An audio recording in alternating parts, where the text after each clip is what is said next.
It is the morning after here in Philadelphia. Nice hotel room, by the way. Good spot to talk. The 49ers thrashing the Philadelphia Eagles. Article is up on The Athletic.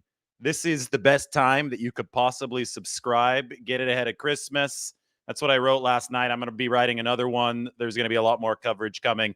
But Debo Samuel and the 49ers rallied with massive plays in dicey times against the Eagles. What should stand out there is dicey times because I think the 49ers killed two birds with one stone, pun intended. Eagles, birds. Get it? The 49ers are in a stretch of games against birds, and they're hunting the birds very, very successfully. The Seahawks, the Eagles, and then the Philadelphia sandwich will be complete next week when the 49ers play Seattle again. By the way, the 49ers are 12.5-point favorites right now over the Seahawks, which is an insanely big number for a game against a division rival, especially since Seattle is more rest than the 49ers. So I told you last night the 49ers would be massive Super Bowl favorites coming out of Philadelphia. Well, I think this indicates they're massive Super Bowl favorites. 12.5 points favorites on Sunday over the Seattle Seahawks. Anyway, today, though, we're not talking about that yet. We're going to be talking about the 49ers thrashing the Philadelphia Eagles. So good morning. Welcome to the show. I know it's 7:15 a.m. on the West Coast, 10:15 a.m. here on the East Coast. I was up by 7 a.m. on the East Coast. I'm here working hard for you to make sure that we get this broken down in every which way. In the headline of that, I mentioned the game looked dicey at some points for a 41 or 42-19 final score. That obviously is not common. But I thought that this quote right here from Fred Warner, and it's part of my article, which is definitely why you should subscribe. I think this quote right here shows how the 49ers killed those two birds with one stone. It is very unusual that you could blow somebody out yet still get a grimy win. And remember, Fred Warner had talked about the 49ers needing to prove that they could win in gritty fashion back in October after they had lost on Monday Night Football to Minnesota. Well, he believes they did this against Philadelphia. Let's take a look at Fred's quote. It's going to be like, grimy game, you won 42-19. But in the beginning of the game, those crucial moments where we had to stand tall in the red zone, the offense couldn't really get anything going to start the game, but then bouncing back, getting the run game going, making those big plays, losing guys, penalties, shifts of momentum. The guys stepped up, making plays when they needed to make them. I think that was as grimy as it gets from Fred Warner himself. And he's right. I mean, and we can go through so many of the things the 49ers had to do to win this game that weren't particularly pleasant, starting with this. How about this shot? Charvarius Ward, A.J. Brown. That's the red zone pass breakup on third down early in this game. The 49ers had -6 yards of total offense in the first quarter. And a lot of people freaked out, and they freaked out prematurely. The 49ers only had 6 plays in the first quarter. So they went 3 and out twice. But what made that not be magnified in the larger picture was this. The defense bending a bit. Obviously, the 49ers have some tackling issues at safety. Jair Brown is not the same player now that he's going to be in January. The 49ers believe that he's going to develop. He obviously took a couple bad angles, missed a couple tackles yesterday. Tashawn Gibson, the veteran, also missed a tackle yesterday that pushed the Eagles closer into touchdown range. But big deal when you have a cornerback like this, when you have Charvarius Ward guarding A.J. Brown in the end zone like this, right? This is one of the gritty plays that the 49ers made to make sure that they could stay in the game early. All that damage, the Eagles outgained them like 124 to -6 in the first quarter. All that damage on the stat sheet translated to only a 6-0 lead. And there was never any panic on the 49ers sideline because they knew, hey, we just haven't had our opportunity yet. 6 plays is not a lot of opportunity. A lot of people are like, well, why didn't they run on the first series? Well, yeah, you could second guess this until the cows come home. They thought that they saw an opening in the pass game because Philadelphia was playing the run hard on the first series. So they threw the ball. There was an attempt from Purdy over the middle to Brandon Ayuk on the first play for the 49ers from scrimmage. And there was a pass breakup from Philadelphia. It was a deflection. A defensive lineman got his hand up and knocked the pass away. tough luck for the 49ers. They obviously didn't knock a whole lot of passes away over the rest of the game, but they did on the first play, and that set the 49ers back a whole quarter. So they essentially spotted the Eagles an entire quarter offensively. The 49ers went backwards in the first quarter. But once they got those first down plays figured out, they scored on 6 straight drives. It was the first 49ers team to score on 6 straight drives, touchdowns on 6 straight drives since 1992. That was a Steve Young team, coordinated by Mike Shanahan in 1992. The 49ers also the first NFL team to score 6 straight touchdowns since the 2019 Ravens. Why do I bring up the 2019 Ravens? Because Lamar Jackson was their quarterback, and guess what award Lamar Jackson won in 2019? That's right, MVP, Most Valuable Player. Guess who is an MVP frontrunner, just like I said he'd be? Well, just like I said he should be since week 4. I think I've been first on the Purdy MVP talk since week 4. Well, now it's being validated. He's actually a betting favorite for MVP, along with Dak Prescott, who has about the same exact QBR. They're both right up there at number 1 in the NFL standings. Well, Brock Purdy, after what he did in Philadelphia, 300-plus yards, 4 touchdowns, he remains in a league of his own statistically. But I think that what you're going to see, and the reason I wanted to come on early today, is the national media is now going to be following my suit. It's not going to be following what we've been talking about on this channel. It's nothing new. Purdy is just sensationally good. And the upper right club in graphics like this, where Brock Purdy is reserved for elite players. Completion percentage over expectation moves you further to the right. EPA per play, which is efficiency, moves you further up. There is nobody remotely close to Brock Purdy's league. This is the spot that had been occupied by Patrick Mahomes in recent seasons. Mahomes is still good, but he's not Brock Purdy. And, I mean, the stuff that Brock Purdy did yesterday cannot be overstated. So many times the 49ers had to go outside the numbers to convert a big third down. And guess who was there to do it? Brock Purdy. There's a great example. You know, everybody will say, oh, well, the touchdown to Debo Samuel coming off of the ejection, right? The Dre Greenlaw ejection following the little dust up there on the sideline with the Eagles security guard. That was Debo Samuel. That was all yak. First off, that's an incorrect point. That was a difficult throw made under pressure from Brock Purdy. I'll illustrate that in a bit. But that play doesn't happen if Brock Purdy doesn't convert a 3rd and 7 right before it with a deep out throw to Brandon Ayuk that was one of the more ballsy throws that you'll ever see. He could have gone underneath the Christian McCaffrey, but that was ahead of the sticks. Instead, he went cross field or cross hash. I don't want cross field as a bad connotation for quarterbacks. He went cross hash, deep out, Brandon Ayuk, dime, perfect coverage. People are just uncomfortable that every single time Brock Purdy delivers one of these outside the number throws on the money, they're uncomfortable because they have tweets and they have YouTube videos and they have articles or whatever where they said, oh, Brock Purdy doesn't have arm strength.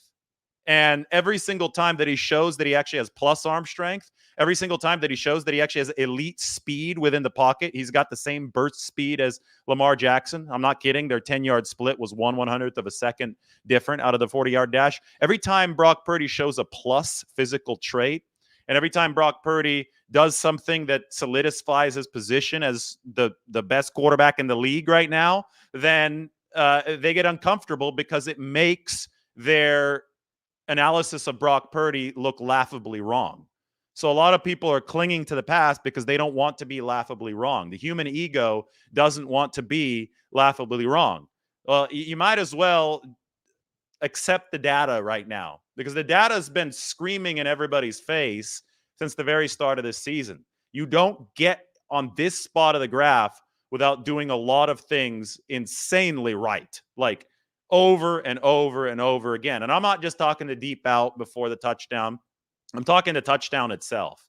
If you want to see an example of that, this is on the play that not everybody, but a lot of people were saying was an easy throw to Debo Samuel that he turned into a touchdown. Now, it was a sensationally executed touchdown from Debo Samuel, and we'll talk about that in a bit. But the reason I'm talking about Purdy first is if Samuel doesn't get the ball in his hands, he can't jet away for 48 yards and score. And to get the ball in his hands, look at what, I mean, you see right now, Josh Sweat has beaten Trent Williams.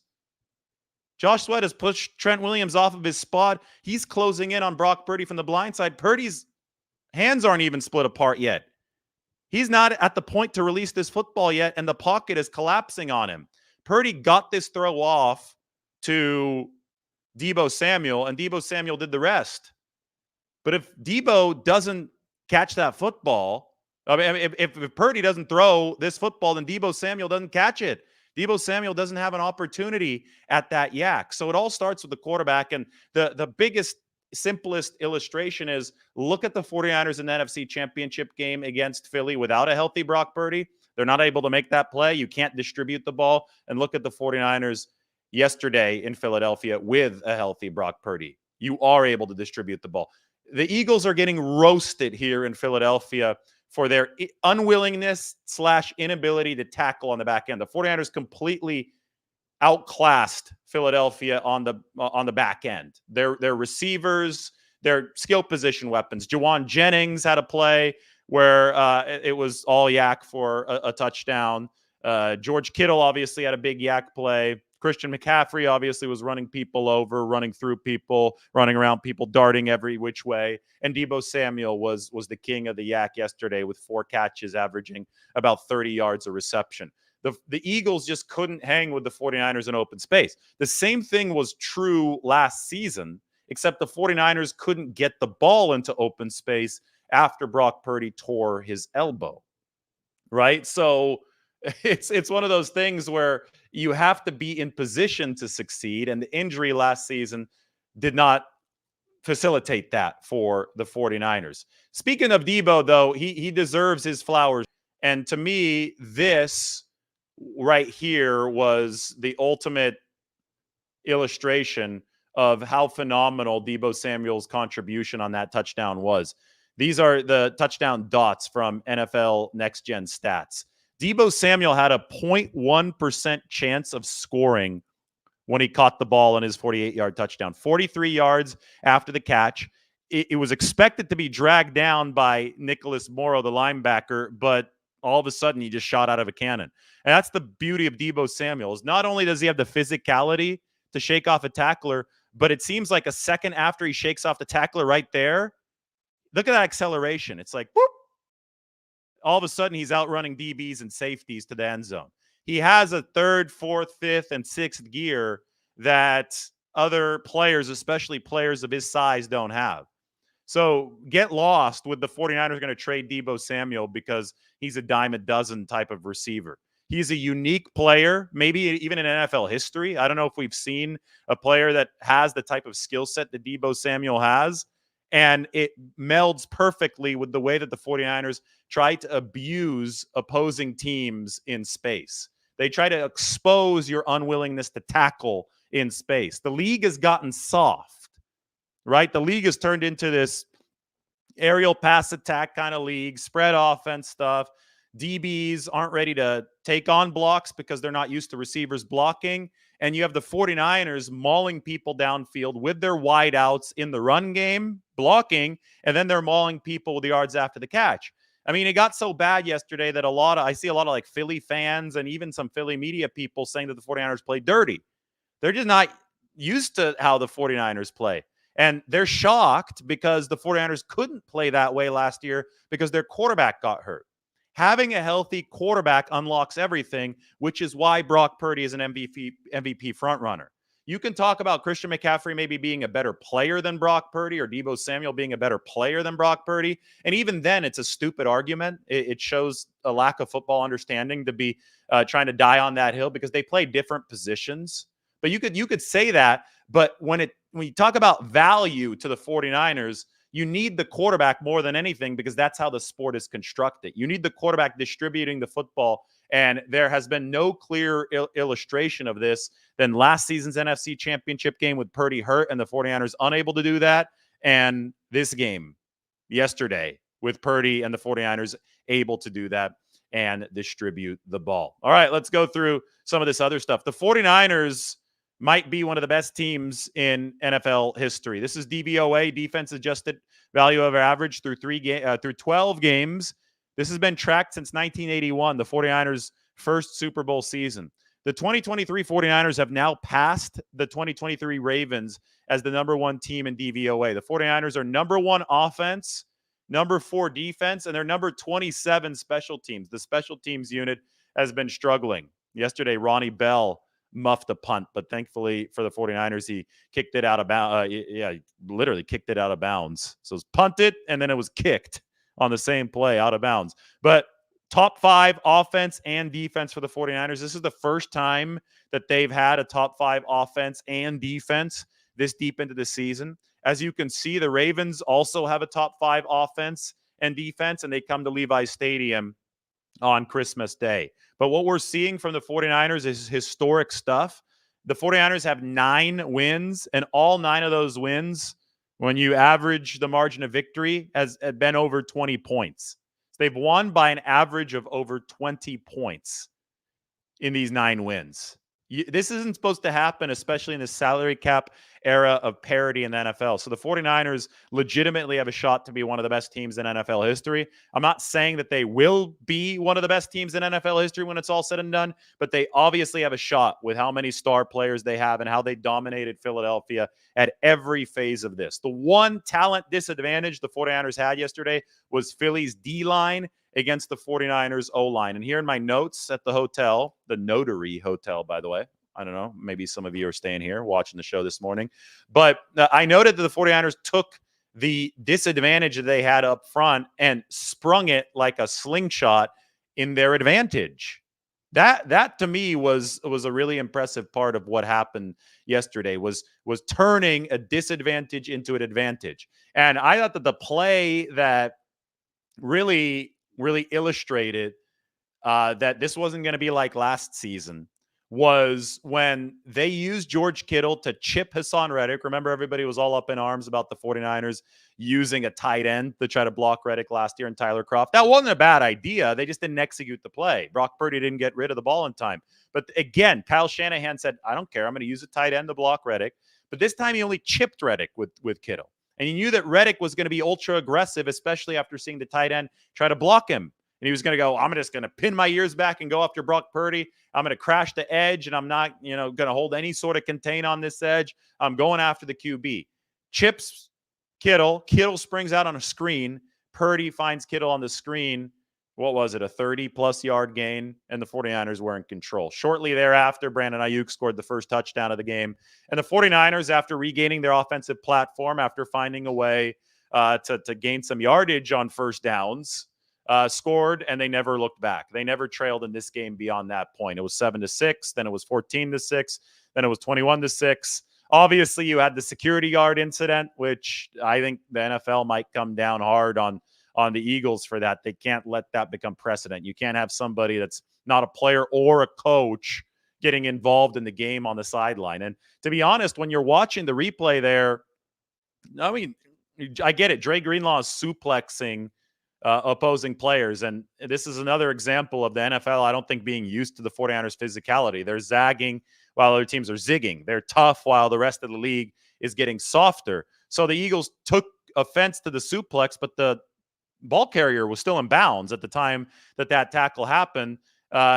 It's okay. I get it still might draw a flag, but it would be, at least partially acceptable if you had some players come and puff their chests out trying to protect their teammate. But the security guard is not there for that reason. He's there to protect against a fan running out onto the field and getting too close to the coach or, something like that. He's not there to be puffing out his chest and shoving Dre Greenlaw. That's what happened, and Greenlaw pointed at him. And the bad part for Greenlaw is that when he pointed back at him, he accidentally grazed the security guard's chin. They both got ejected. It wasn't really a fair trade for the 49ers because you'd rather lose a security guard than a player, but the 49ers got the job done anyway. In fact, it was Oren Burks who, the linebacker who replaced Greenlaw, was the one that knocked Jalen Hurts out of the game briefly with a clean hit, but it sent Hurts into concussion testing. So the 49ers responded to adversity tremendously well. That goes back to the initial theme in this game of the 49ers winning the grimy aspects of this game. That was one such grimy aspect of the game. You can check this out on The Athletic. The article is up and it is in the description. And you had Dre Greenlaw saying this. It was a grimy game, even though the 49ers won 42-19. The penalty, losing guys, shifts of momentum, that was all part of this. Losing guys, by the way, if Eric Armstead, he left with his foot issue, did not return. I think early in the fourth quarters when he left, I asked Eric in the locker room, how you doing? And he said, we'll see. You know, I think there's a little bit of concern with this particular foot issue. Now, it is the opposite foot of the one that gave him trouble last year. Armstead has been dominant this year. I mean, absolutely dominant, especially as of late on the inside.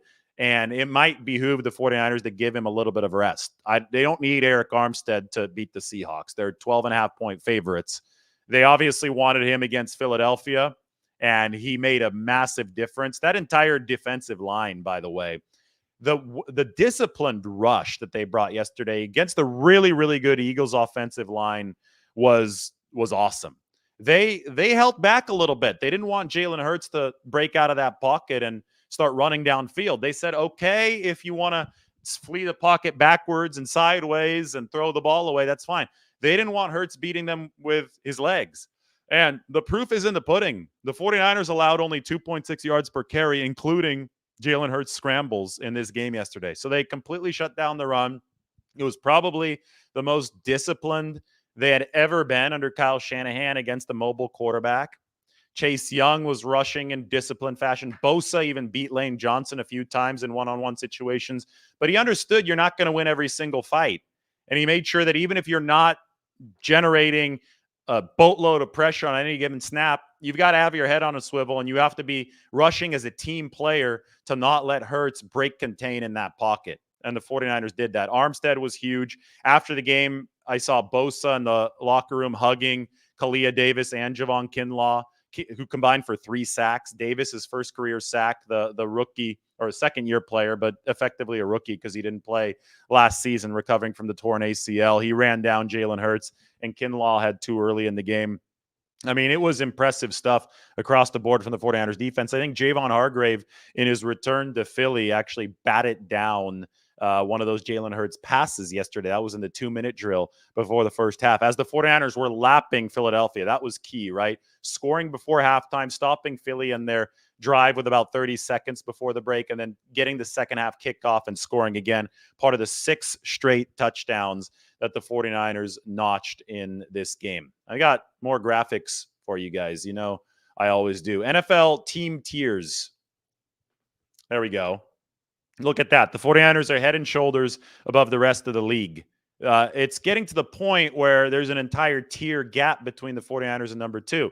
What's really interesting to me is that the Dolphins are playing much better defense now, and that makes them a team to be taken very seriously. They might be the second best team in the NFL. You might have Kyle Shanahan against Mike McDaniel. Now, to put things into further perspective, Week 13 was the week last season when the 49ers beat the Dolphins at Levi's Stadium, and Jimmy Garoppolo got hurt and Brock Purdy took over as the starter. And obviously, he has never looked back. This was Week 13. So that was exactly a year ago this weekend. And the Dolphins are now playing better defense. So 49ers, Dolphins, Super Bowl special, rematch of the Marino, Montana Super Bowl, right, at Stanford Stadium in January 1985 is not out of the question. And it would be fascinating because it'd be Kyle Shanahan and Mike McDaniel. But we still can't get ahead of ourselves in that regard. Big picture, standings-wise, is that the 49ers are actually still behind the Eagles. 1 game behind. But Philadelphia now has to play Dallas next week. I'm not sure if Dallas might be favored in that game at home, or it's going to be close to a push. The 49ers are big-time favorites over Seattle. If that holds serve and Philly loses again, which I think is very possible because Philly was exposed as having a mediocre defense yesterday. So, and Dak Prescott's playing high-level football right now. I would favor the Cowboys in that game. If that happens, the 49ers will have that top spot in NFC with a manageable schedule to finish, but with a massive game against the Ravens on Christmas Day looming. That's going to be the tough one for the 49ers. They're going to be heavy favorites against Seattle. They're going to be heavy favorites against Arizona and Baltimore. Well, that Baltimore and the 49ers, again, those are two of the best teams right now in NFL history with the way that they're playing with the DVOA rankings. You see 2023 Baltimore in bold and the 49ers who just passed them in DVOA. That sets up a fantastic finish here to the season in December. Yesterday's 49ers performance along the offensive line is something that I have to know. First two drives, the Eagles were pushing them back. And when you don't pick up any yardage on first down, you kind of set yourself up for failure, especially if your offensive line is at a talent disadvantage against the opposing defensive line. The Eagles play like that. Ultra aggressive D-line. They pin their ears back. They rush the passer. Hassan Reddick injured Brock Purdy last year on a play action where Reddick didn't honor the fake, and he just went straight after Purdy. And he went right around Tyler Kroft, and Purdy didn't get rid of the ball in time. Brandon Ayuk might have been open downfield. He definitely was open downfield. But the injury happened, and the 49ers' chances were scuttled. They spent all offseason talking about how they would have blown the Eagles out had that not happened, and they proved that to be true yesterday. But they had to find a way to neutralize the disadvantage up front. Early in this game, they didn't do a good job of that. But the one key thing that happened, even over those two failed first quarter drives, is that Brock Purdy kept himself healthy. Twice, Hassan Reddick had what looked like they'd be free shots at Brock Purdy, which they probably would have been free shots at him last year since Purdy wasn't as quick, but Purdy was able to step up in the pocket. He improved that portion of his game. He stepped up in the pocket and did not allow Hassan Reddick to light him up. Last year, Purdy was bailing the pocket to the left. This year, he's stepping up in the pocket. He is an elite quarterback, and he's made that hugely important stride in his game. So anyway, Purdy stepped up in the pocket, kept himself healthy, gave the 49ers offense some time to stabilize. He finally did stabilize in the second quarter with a second and long throw to Brandon Ayuk. Then he threw to George Kittle. I mistakenly said Christian McCaffrey yesterday, but it was George Kittle for the first down of the game. It was a third down conversion. And after that, the 49ers got rolling. And once they got rolling, I have to say they made tremendous strides in pass protection. It wasn't perfect. There was still a Fletcher Cox sack after he beat Colton McKivitz to get to Brock Purdy. But McKivitz also got the best of several pass rushers, including Hassan Reddick, when Reddick tried to rush on the inside. Spencer Burford effectively blocked Fletcher Cox on a great Christian McCaffrey run of nearly 20 yards. This offensive line grew up yesterday. They made some big-time strides against the Eagles. That was Philadelphia's strength. The 49ers offensive line puffed out their chests and got better over the course of the game. That was big news for the 49ers. I mentioned the Kittle screen, going off some notes now. Womack's special teams, I have on my notes right here. Sam Womack, we talk about the 49ers special teams being ranked number 27, being the potential Achilles heel of this football team, especially after they lost George Odom, their special teams ace, NFL leading special teams tackler over the past 2 years. Womack on gunner duty on an early punt, I thought helped turn the tide of this game. If you're playing bend but don't break defense and your offense is struggling, you better have good coverage units because you can't compound the offensive struggles and put your defense in a bad position to begin with bad coverage and a good return game on the other side. And Womack had an amazing play as the gunner to knock down Britton Covey for no return that I think needs to be talked about a little bit more. I talked about McKivitz stonewalling Reddick on the inside. That's a 49ers right tackle that's had some trouble this year, right? Colton McKivitz in pass protection.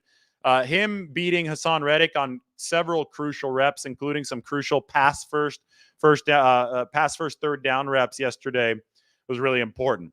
I have the Christian McCaffrey play, the wheel route. It's one of the best connections that you'll see all season from quarterback to a target downfield. Purdy and I talked to CMC about this in the locker room, and Christian told me that they actually schemed this up, the adjustment to the play on the sideline right before the drive, which shows you the connection that Purdy and McCaffrey have. I mean, both of these guys are all pro caliber players. They're both scheming adjustments on the sideline, but the ability to implement them on the fly is what was so wildly impressive. You go from talking about it to actually doing it and throwing blind to Christian McCaffrey. And that's what Purdy did on a huge third down. It was part of the 6 straight touchdown drives. He threw that ball before McCaffrey had cleared Nicholas Morrow, the linebacker. Morrow, it was a little out and up on the wheel from Christian McCaffrey, right? And this is way before the break. This is way before the up. This was way before McCaffrey had cleared Morrow. Purdy floats that ball right where it had to be. McCaffrey made his break, cooked the defender, looked up, actually told me that he lost the ball in the lights initially, couldn't find it. Then he spotted it and made the catch. Elite connection between Purdy and Christian McCaffrey, and it is just fun to watch. You're watching greatness right now. What you're seeing from the 49ers offense is Montana-level stuff. Can Purdy perpetuate it? That's going to determine whether or not he wins the MVP, whether or not years from now he goes into the Hall of Fame. But what he's showing right now is Montana Brady level stuff. Again, I can't, the data doesn't lie. It absolutely doesn't lie. The tape doesn't lie. And the data says this. If Purdy sustains this throughout his career, the Drew Brees comparisons that are very legitimate should continue. Right now, Brock Purdy is a hybrid of Drew Brees and Lamar Jackson because he's got the elite short area burst, which measures a lot like Lamar Jackson's. But he's a hybrid of those two quarterbacks. He's exactly what Kyle Shanahan said that he wanted before they drafted Trey Lance. He said, I want a quarterback, I think he literally said, who could throw like Drew Brees and run like Lamar Jackson. Well, he's got it right now. People hope that would be Trey Lance, but Purdy is faster than Trey Lance. And obviously, Purdy throws better than Trey Lance. The fact that, this was some kind of debate over the offseason is a total joke. People who try to make it a debate over the offseason should be called out as being not serious, football analysts. Like, the fact we were talking about that is hurting the discussion now. Because the discussion in the offseason should have just been more about, okay, can Purdy return to the level that he was at last season and then take it up a notch? Because that was the honest analysis of Brock Purdy. Those of us who are covering this honestly were saying that. The fact that we were talking about some kind of quarterback competition in the offseason against a player who, to be honest, wasn't qualified to be competing with Brock Purdy, it was that to me has put Brock Purdy into a position where he's not being fairly credited for what he's doing right now. He needs to be mentioned with Prescott, Hurts. He's better than Hurts, Mahomes, all these guys. That's where he's at as a quarterback right now.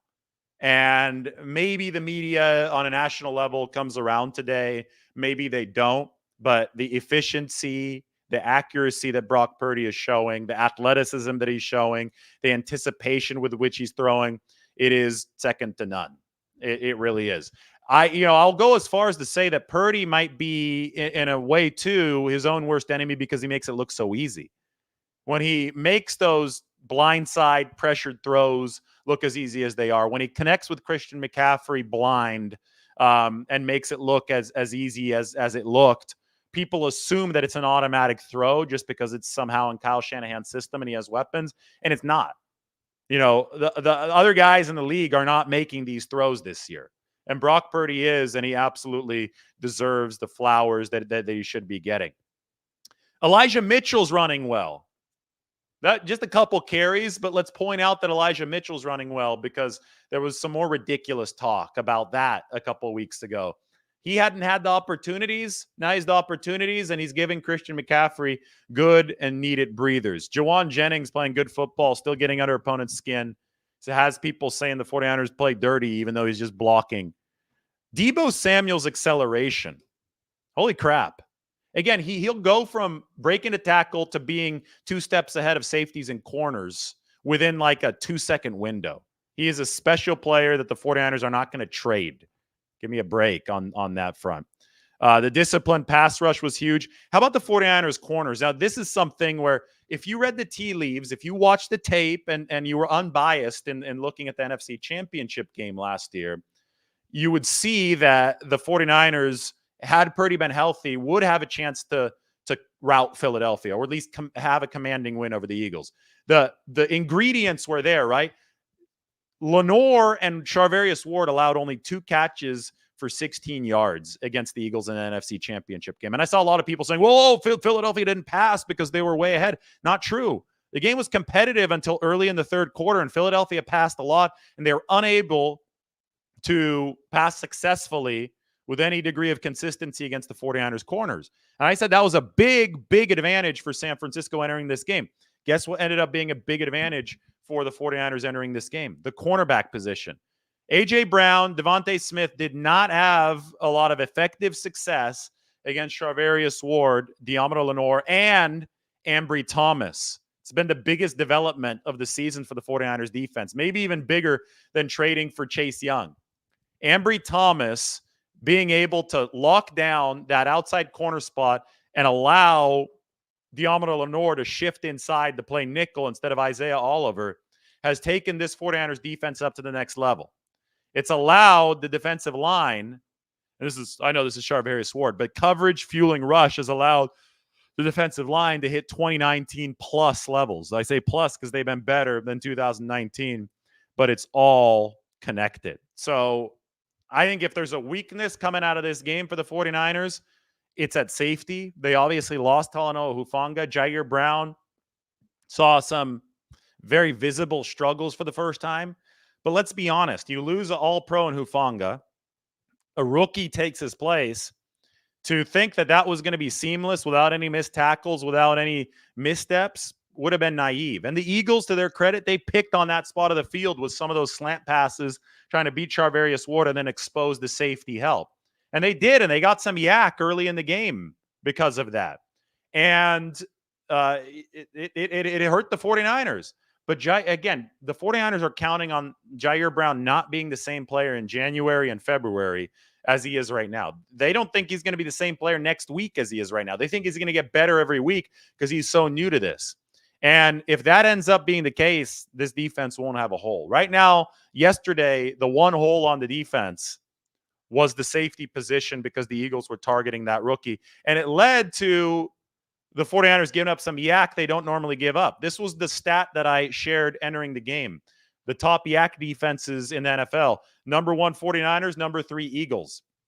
Well, the Eagles won't be number 3 anymore after this week because the 49ers had over 200 yak yards. They made the Eagles, they may be ready to defend yak against everybody else, but not the 49ers because the 49ers are just different than every other team. It's the 49ers and everybody else in terms of toughness on the perimeter. And the 49ers yesterday struggled early against the yak, but then they rallied and they fixed the job. So I just thought that this stat was cool to share before because we saw a lot of this battle play out during the course of the game. All right, that's the overview. We're not done yet. This is the article. This is what you need to subscribe to The Athletic through. It is in the description. Debo Samuel and the 49ers rallied with massive plays in dicey times against the Eagles. Let's talk. 49ers Q&A. After the first quarter, the safety spot wasn't an issue. There you go. So Jair Brown grew up over the course of a quarter. You're going to have those growing pains, and they overcame them. The 49ers spotted the Eagles a quarter, and they still destroyed them. In fact, let's take out the first quarter scoring-wise. If you just start with the second quarter, once the 49ers got rolling, eliminate 6 points from Philadelphia's score. This was a 42-13 victory, second quarter onward. 450 total yards on 9 yards per play after the first quarter for the 49ers. If these two teams play again, there's no reason to believe that Philadelphia will hold the 49ers under 40 points. No reason. I mean, the 49ers did what they wanted. Philadelphia unloaded all of their bullets in the first quarter to stop the 40, and they didn't have many of them, to stop the 49ers on first down and pin their ears back. As soon as the 49ers got into a position to use Philly's aggressiveness against them, it was hopeless. The 49ers do not respect, and they probably should not respect, the Philadelphia defense outside that defensive line. The linebackers can't cover them. The defensive backs can't tackle them. And the 49ers have so many eligibles that as long as they get the ball and distribute the ball to those eligibles, they're going to have a good day against Philadelphia. They would have had a good day in an NFC Championship game. Purdy got hurt. But Purdy got better too, so he protected himself this year. And this time they did have a good day. The Eagles fans were booing their own team. It was still a game coming at halftime, leaving the field. I think they were only down by 8 points. I think it was 14-6. They were booing their team. And this is exactly right. Philly doesn't have the defense to beat the 49ers. Do I think the Eagles can beat Dallas? They have beaten Dallas, so yeah, I think they could beat Dallas. Do I think they will beat Dallas? No, I don't think so. I think Dallas is going to beat them next week. I think Dallas is playing its best football this season. I think Dallas and Philly are very close. I think the 49ers are way better than Dallas and Philadelphia, which has been shown on the field, 42-10 and 42-19. But Philadelphia and Dallas are around the same tier of team, and I think that the Cowboys can beat them next week to help out the 49ers.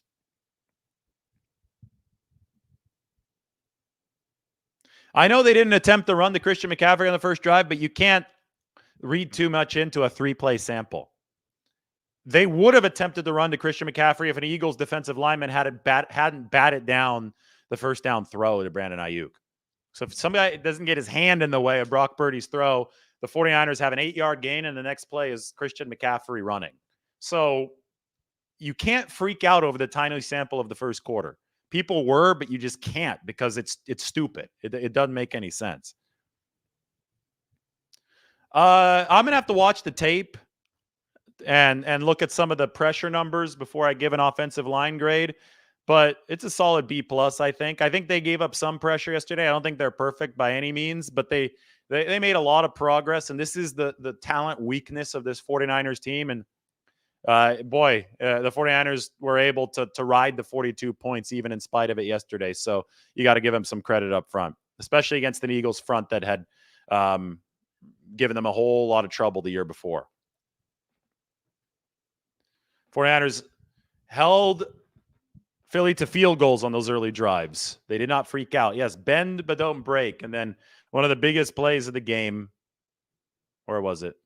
Let's find it. There it was. Charvarius Ward knocking the ball away from A.J. Brown.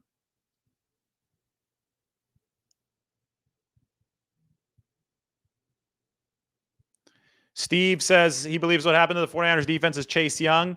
He's able to hold the edge against the run. Yeah, I mean, the 49ers run defense looked elite again yesterday, and that had been a major problem before they acquired Chase Young. They're like number 27 or number 28 in EPA per play against the run.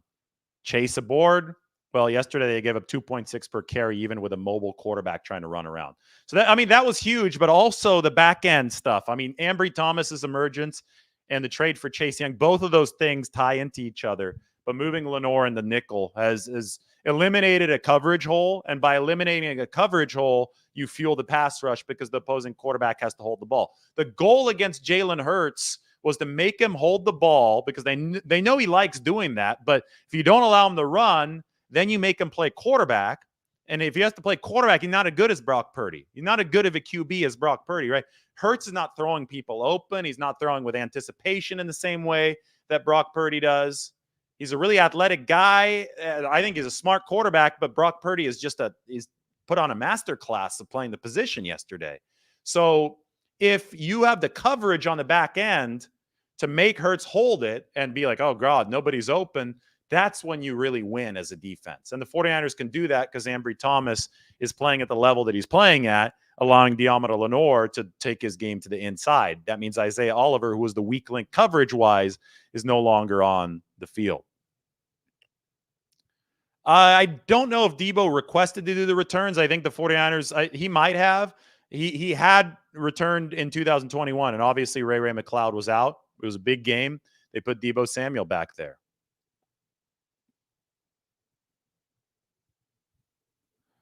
Keep in mind, though, that Seattle is going to be coming off of extra rest. They played on Thursday night, and the 49ers are coming off of a huge win, and Seattle's going to be desperate. I don't view 12.5 points as a very large spread. I don't view any divisional game as a gimme. I think the 49ers, after they stomped the Cowboys, they lost to the Browns. Now, I know there are reasons why they lost to Cleveland, and they were injury-based. And Cleveland's got a really damn good defense. Seattle doesn't have, and there's no part of Seattle's operation that is as good as Cleveland's defense, right? but still, it's the NFL, and you have to treat this as a week-by-week league. Yeah, I think it's really possible that Debo Samuel went and asked. There's a lot of information floating around after these games. I can't confirm that right now, but I will confirm it for you over the course of the season, over the course of this week.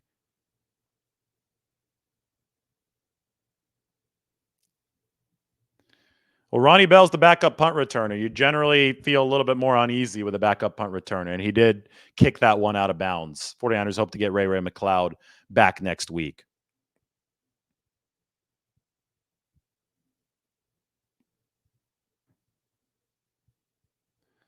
Oren Burks was really good after he subbed in. I mean, the 49ers overcame so much adversity, and obviously the most prominent moment was when Dre Greenlaw got ejected, and Oren Burks did a great job. So I wrote about that. It is in the description.